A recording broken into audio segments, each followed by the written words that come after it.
অন্তর্বর্তী সরকারের তথ্য ও সম্প্রচার মন্ত্রণালয় এবং ডাক, টেলিযোগাযোগ ও তথ্য প্রযুক্তি মন্ত্রণালয়ের উপদেষ্টা নাহিদ ইসলামের পদত্যাগ নিয়ে যে গুঞ্জন ছড়িয়েছে তা পুরোপুরি ভিত্তিহীন। রোববার সন্ধ্যার পর থেকে সামাজিক যোগাযোগ মাধ্যম সহ বিভিন্ন জায়গায় তার পদত্যাগের খবর ছড়িয়ে পড়তে থাকে। তবে একাধিক সূত্র থেকে নিশ্চিত করেছে যে এই খবর সত্য নয়। প্রধান উপদেষ্টার প্রেস সচিব শফিকুল আলম স্পষ্টভাবেই জানান, নাহিদ ইসলাম এখনও পদত্যাগ করেননি।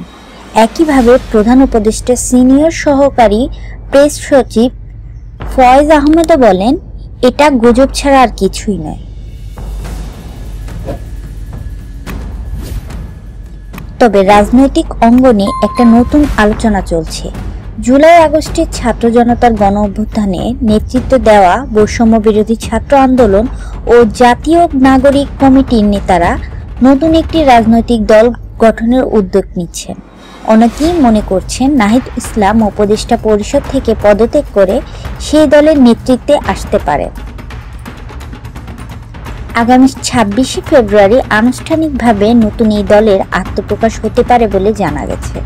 এখন দেখার বিষয়, নাহিদ ইসলাম সত্যিই নতুন রাজনৈতিক পথে হাঁটবেন কিনা।